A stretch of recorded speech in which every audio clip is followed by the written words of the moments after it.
ఇదండి ఆకుకూర లేతగా ఉంది, మొలకేరు అంటారు తమిళ్లో. తోటకూర పలచ బాగా చిన్నదండి లేత కూర. ముందు రూట్లు గిల్లేసి నీళ్ళలో నానబెట్టండి, జాడిచ్చేసి సన్నగా కట్ చేసుకోవాలండి.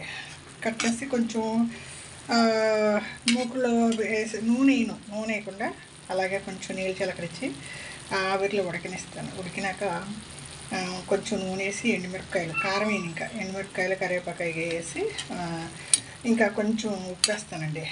ఇది ఆకుకూరలో ఉన్న నీరు కూడా ఎగిరిపాక ఇంకా అలాగే తినడం అండి. లైట్ ఉప్పు ఎక్కువ కూడా, ఆకుకూరలో ఉప్పు ఎక్కువ వేస్తే తినలేము, ఆకుకూరలో నైట్ తినకూడదు అంటండి.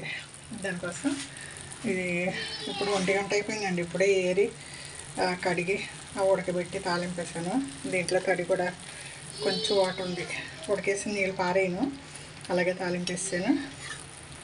ఇదండి కూర ములక్కాయ పెసరొడియాలు పులుసు అండి. ముందు పెసరొడియాలు నూనెలో వేయించేసి పక్కకి తీసి నూనెలో మెంతులు, జీలకర్ర, ఉల్లిపాయ, పచ్చిమిరకాయ, టమాటా వేసి ఉప్పు, పసుపు వేసాను, కారం వేసాను. వడియాలు, వేయించిన వడియాలు, ములక్కాయలు, చింతపండు పులుసు వేసానండి. మనకి ఎంత పులుసు కావాలో చూసుకుని ఆపుకోవడం.